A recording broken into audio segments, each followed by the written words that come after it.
हमारे खास कार्यक्रम खबर में दम है में स्वागत है आप सभी का। मैं रविंद्र सिंह आपके साथ और इस बुलेटिन में हम आपको दिखाते हैं वो खबरें जो पूरे सप्ताह सबसे ज्यादा चर्चा में रहीं। सबसे पहले बात होगी दिग्गजों के दौरे और वोट बैंक के हिसाब किताब की। राजस्थान में विधानसभा चुनाव को लेकर बीजेपी ने तैयारी शुरू कर दी है और प्रधानमंत्री नरेंद्र मोदी चंद महीनों में 6 बार राजस्थान के दौरे पर आ चुके हैं और फिर आने वाले हैं। इसके बाद हम आपको दिखाएंगे अपहरण, गैंगरेप और हत्या के अलावा खाकी पर लगे काले दाग की खबर। दरअसल बीकानेर के खाजूवाला में 20 साल की युवती के साथ हैवानियत की गई, उसकी बेरहमी से हत्या की गई और यह सब किसी अपराधी या सनकी ने नहीं, पुलिस ने ही किया है। अगर आप ऑनलाइन गेमिंग में ज्यादा समय बिताते हैं या आपकी बेटी, बहन या घर की कोई महिला ऑनलाइन गेमिंग की शौकीन है तो सतर्क हो जाइएगा। आज हम एक बड़ा खुलासा करने वाले हैं। आज हम आपको मेडिकल कॉलेज के अंदर की सबसे घिनौनी काली सच्चाई भी बताएंगे। वहीं बात राजनीति की भी होगी और कांग्रेस के रिपीट होने के दावे की भी बात होगी और सियासी तकरार का पूरा विश्लेषण भी आज के इस खास पेशकश में बताएंगे आपको। तो बने रहिए हमारे साथ और शुरू करते हैं खबर में दम है।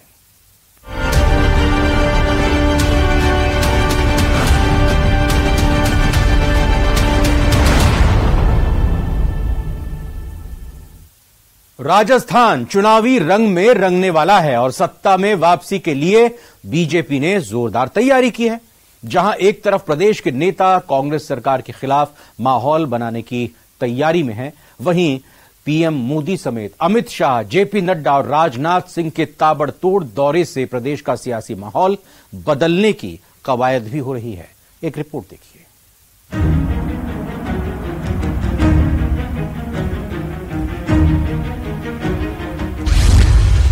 मिशन राजस्थान के लिए कर्नाटक से सबक। इस भ्रष्ट सरकार जो जनता का धन को लूट रही है, इसके विरुद्ध में जांच होनी चाहिए और लूट बंद होनी चाहिए। भ्रष्टाचार वाला वार बनेगा जीत का हथियार। सरकार महाभ्रष्ट या भ्रष्टाचार के उसमें डूबी हुई है और मैं सोचता हूं अब जनता के सामने कांग्रेस का और राजस्थान की सरकार का असली चेहरा सामने आ गया। मोदी, शाह, नड्डा के राजस्थान में दौरे तेज।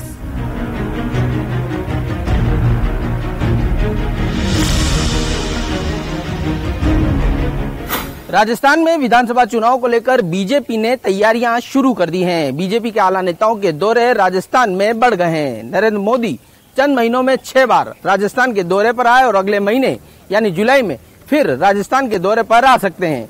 तो इसी महीने में केंद्रीय गृह मंत्री अमित शाह, बीजेपी के राष्ट्रीय अध्यक्ष जेपी नड्डा और रक्षा मंत्री राजनाथ सिंह राजस्थान के दौरे पर आ सकते हैं। 28 तारीख को हमारे पार्टी के पूर्व राष्ट्रीय अध्यक्ष और रक्षा मंत्री माननीय राजनाथ सिंह जी का जोधपुर में कार्यक्रम है।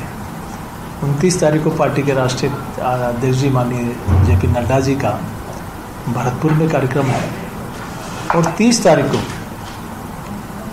देश के गृह मंत्री और पार्टी के पूर्व राष्ट्रीय अध्यक्ष आदरणीय अमित शाह जी का उदयपुर में कार्यक्रम है। बीजेपी के लिए राजस्थान बेहद खास है क्योंकि न सिर्फ इस साल बीजेपी को यहां की सत्ता में वापसी की उम्मीद है, तो 2024 में केंद्र में मजबूत सरकार बनाने के लिए राजस्थान की 25 सीटें भी अहम हैं। 2019 में सभी 25 सीटों पर बीजेपी और इसकी सहयोगी पार्टी ने जीत दर्ज की थी।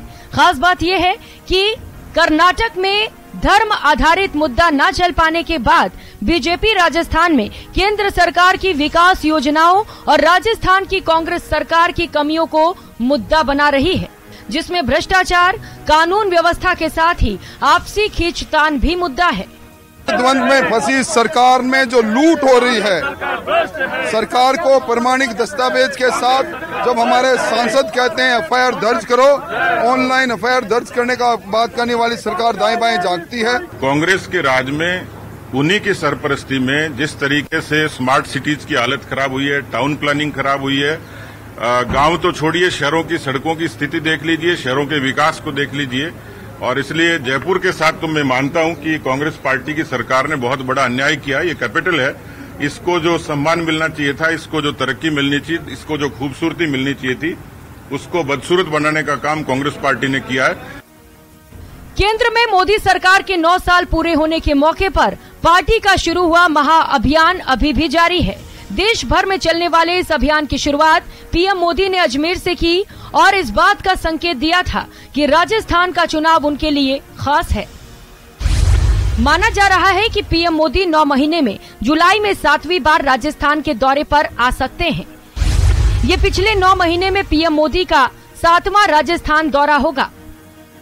प्रधानमंत्री नरेंद्र मोदी के साथ केंद्रीय गृह मंत्री अमित शाह और बीजेपी के राष्ट्रीय अध्यक्ष जेपी नड्डा का राजस्थान दौरा भी बढ़ने वाला है।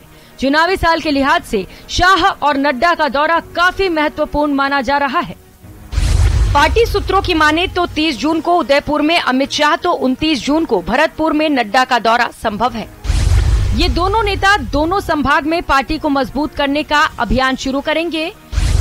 अमित शाह भरतपुर के बाद उदयपुर में बूथ सम्मेलन के जरिए कार्यकर्ताओं में जान फूकेंगे। पीएम मोदी 30 सितंबर 2022 को आबू रोड आए थे। इसके बाद पीएम 1 नवंबर 2022 को मानगढ़ धाम आए थे, जहां से माना जाता है कि उन्होंने आदिवासी समाज को सियासी संकेत दिए। वहीं पीएम मोदी इस साल 28 जनवरी को आसींद आए थे। 12 फरवरी को दिल्ली मुंबई एक्सप्रेसवे के उद्घाटन के दौरान उन्होंने दौसा के धनावड़ में जनसभा की थी। 10 मई को नाथद्वारा माउंट आबू में जनसभा को संबोधित कर उन्होंने अपना पूरा वादा दोहराया। इसके बाद पीएम मोदी ने 31 मई को अजमेर का दौरा कर यहां से अपनी सरकार के कामकाज को जनता तक पहुंचाने के महाअभियान का आगाज किया था। अब जुलाई में पीएम मोदी का जोधपुर दौरा प्रस्तावित है। इस दौरान पीएम मोदी 3000 करोड़ के विकास कार्यों का शिलान्यास और लोकार्पण कर सकते हैं।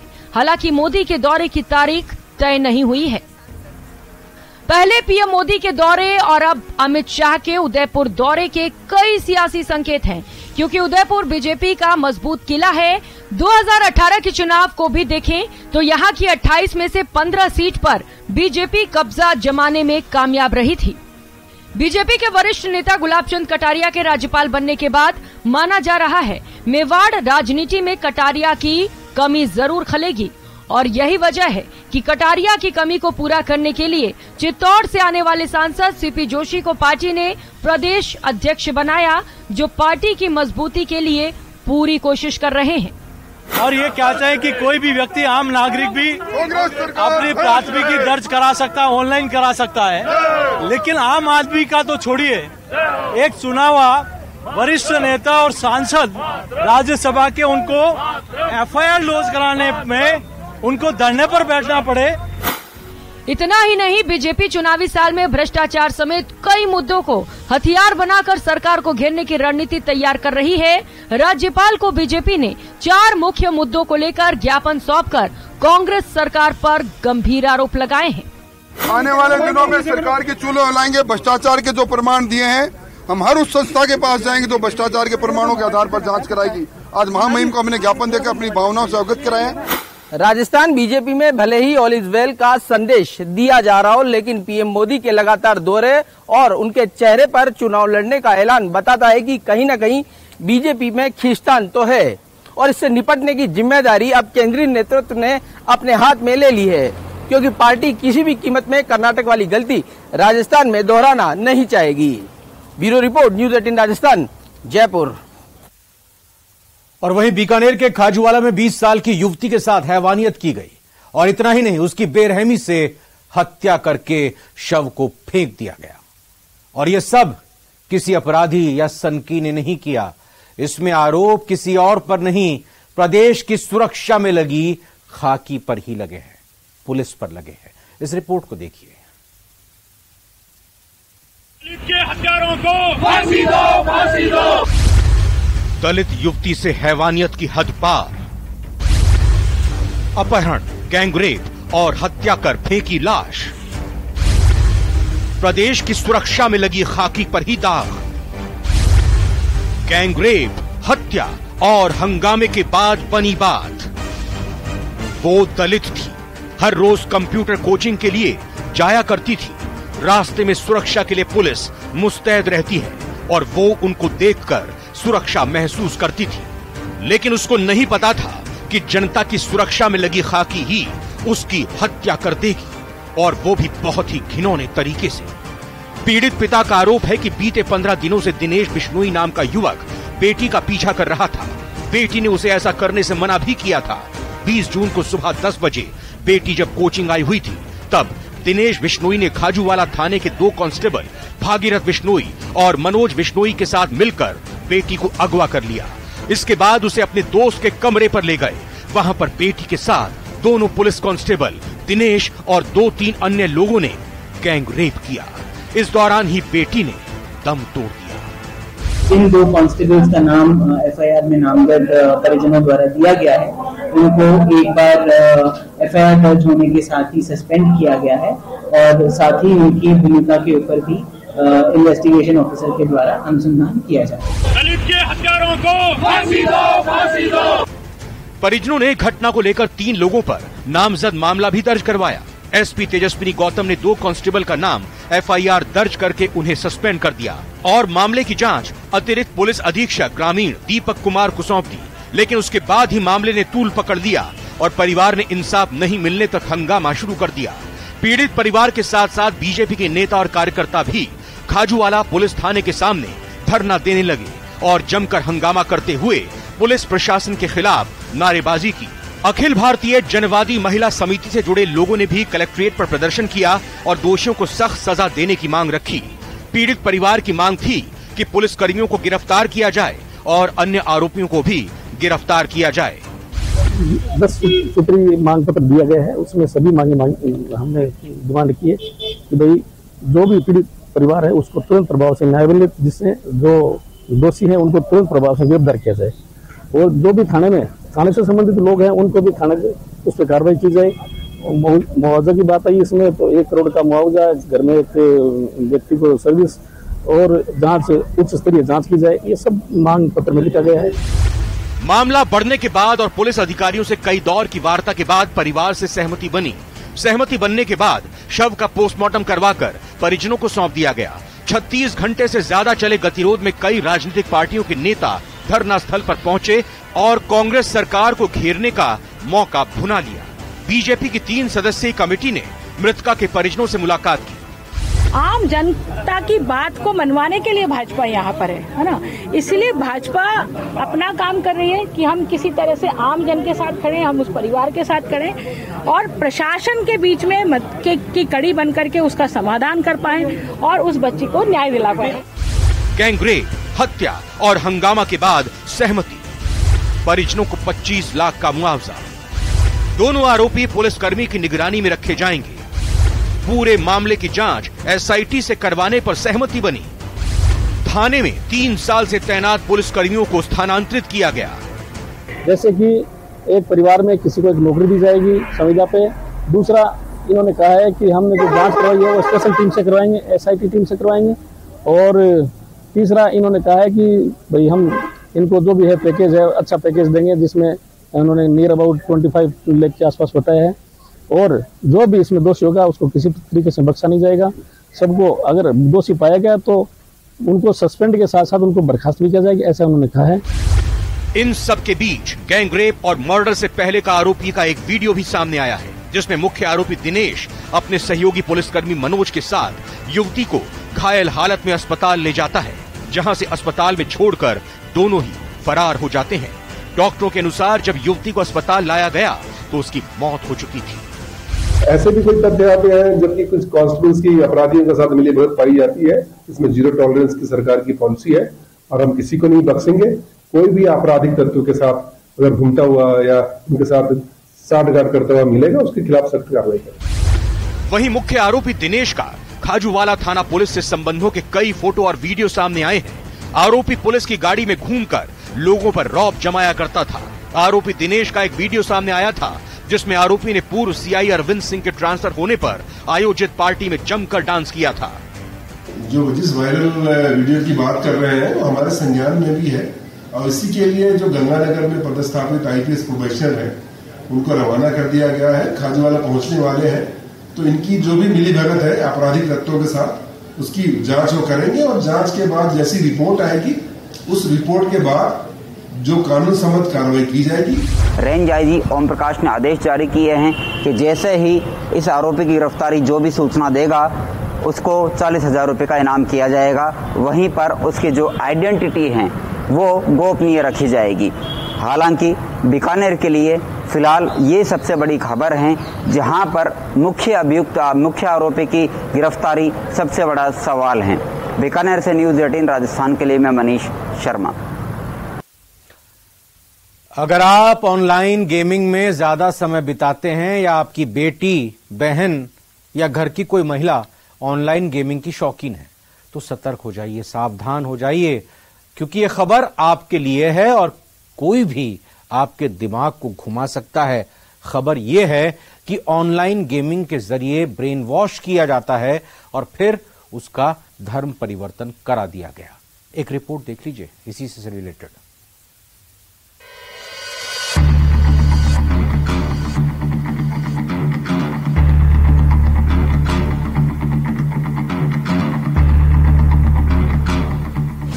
सावधान, ये खबर आपके लिए जरूरी है।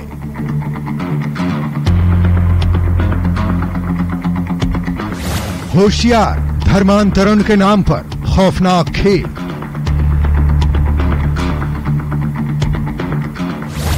बचिए, क्योंकि टारगेट पर हैं आपके अपने।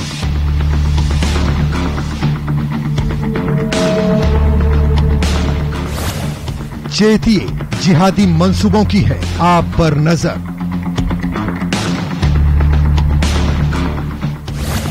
रेड अलर्ट, चल रहा है धर्मांतरण का ऑनलाइन गेम।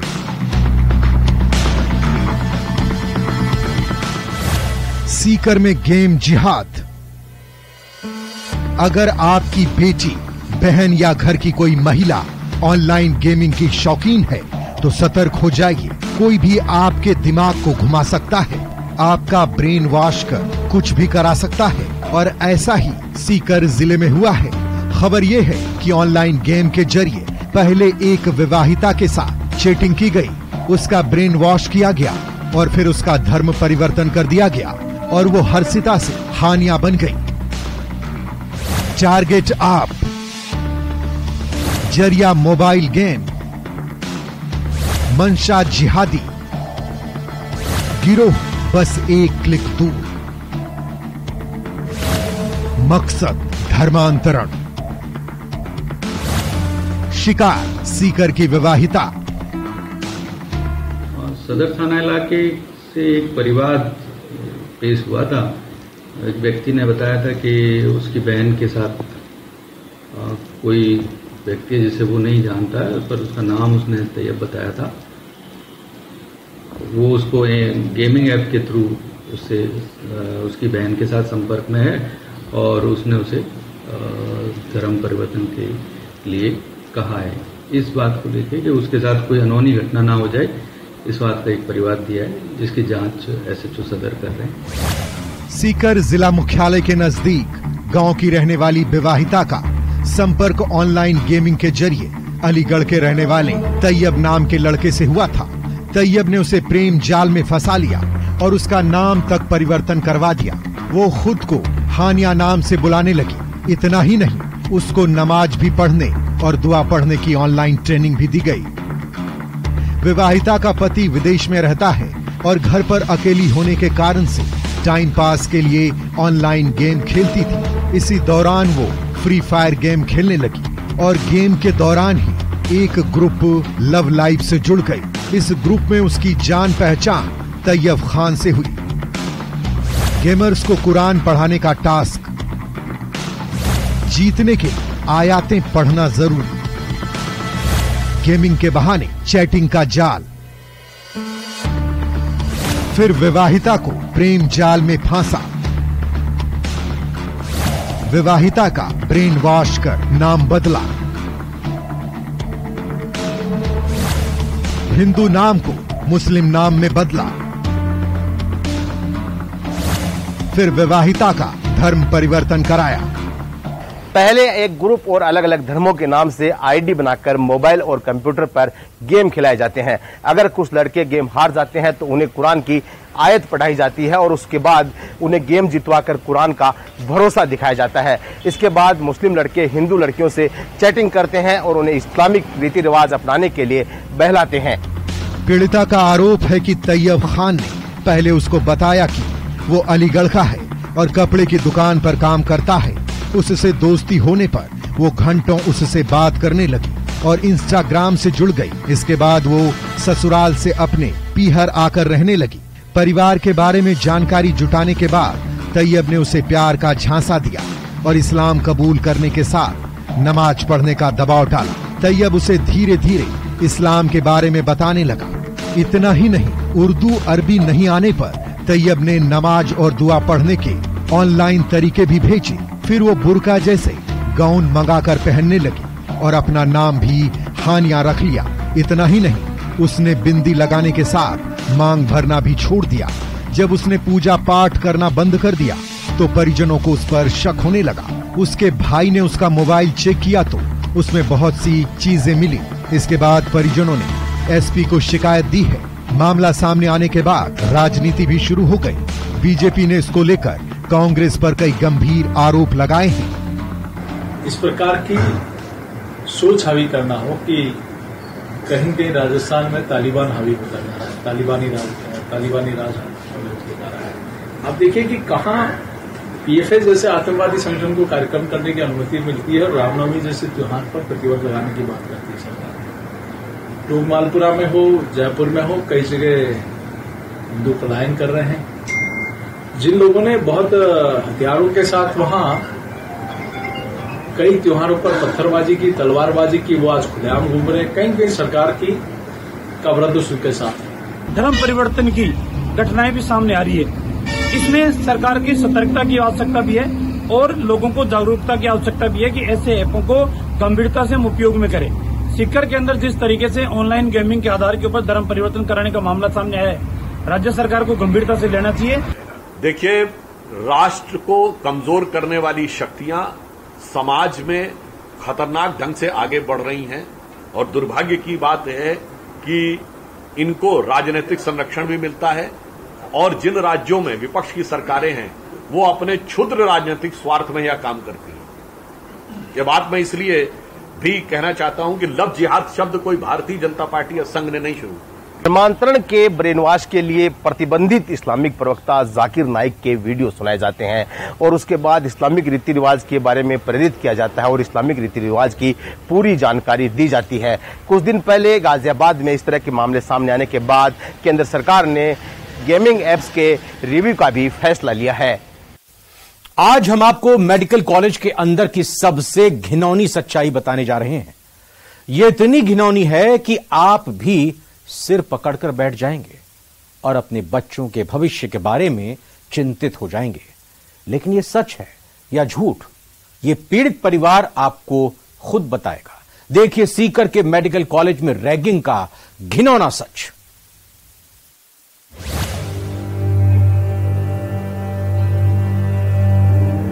हमारा बेटा खो दिया हमने, जवान 20 साल का, 20 साल की परवरिश।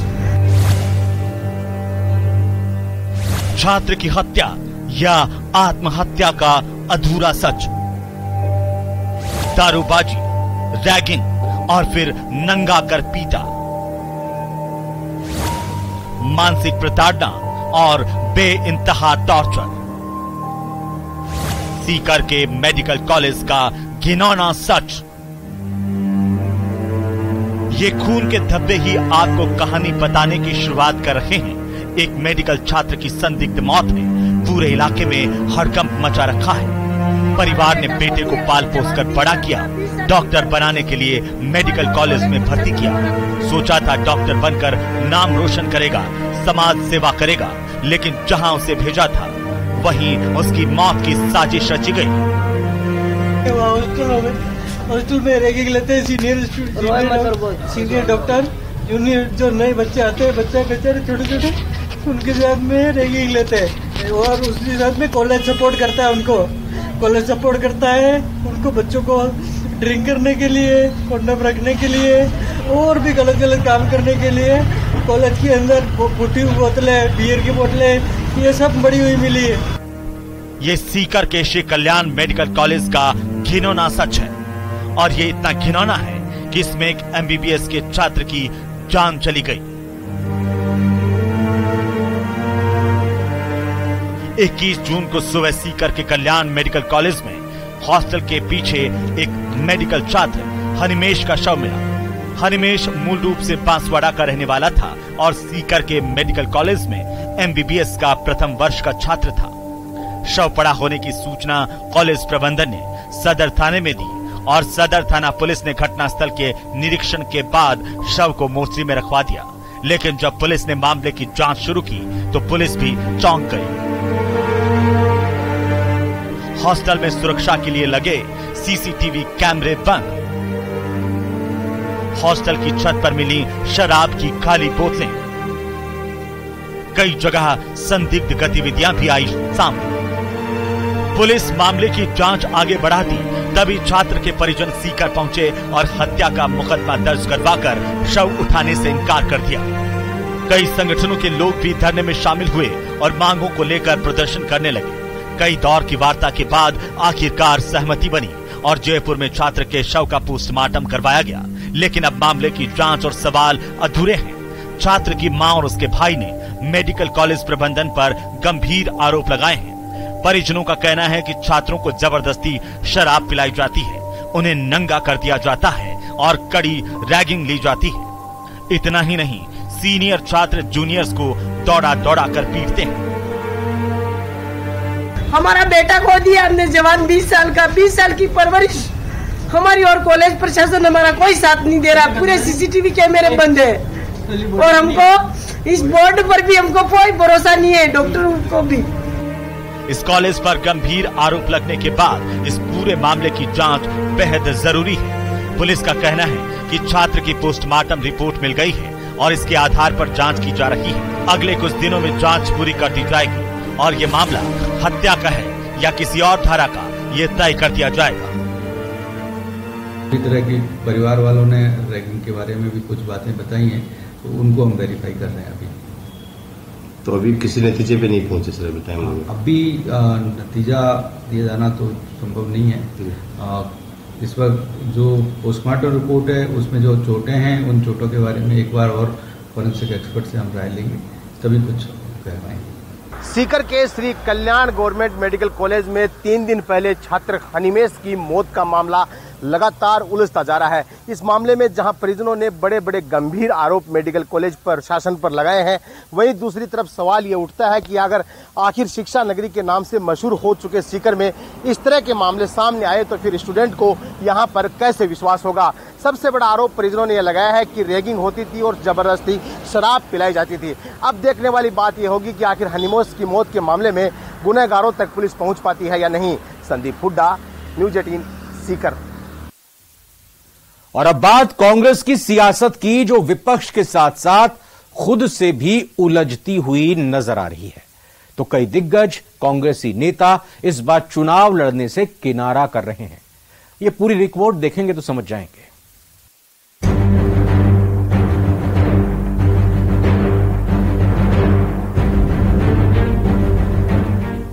चुनाव से पहले सियासत से संन्यास। आप खुद लड़ना चाहते हैं या नहीं चाहते? नहीं, मैं मन से नहीं लड़ना चाहता। हाँ। मन से तो बेटे को लड़ाना चाहता हूँ। हाँ। सरकार रिपीट के दावे और आपसी तकरार। ये किसी की मेहरबानी से नहीं हुआ है, हमारे में दम है। हमारी जनता का काम कराना, हमारे जयपुर का विकास करना हमको आता है। अशोक गहलोत मुख्यमंत्री उनके भी हैं, मुख्यमंत्री हमारे भी हैं। उम्र का तकाजा या सियासत की मजबूरी। अब मैं 3 साढ़े 4 महीने का MLA हो गया, क्योंकि उसके बाद आचार संहिता लग जाएगी, अब कोई काम वाम को होने में। और स्वास्थ्य की दृष्टि से मैंने ये भी निर्णय किया है कि मैं अगला विधानसभा चुनाव भी। राजनीति में नेता की सबसे बड़ी योग्यता उसकी चुनाव जीतने की क्षमता को माना जाता है। इस क्षमता के आगे जो सियासी नेता होते हैं उनकी उम्र को भी तरजीह नहीं दी जाती है।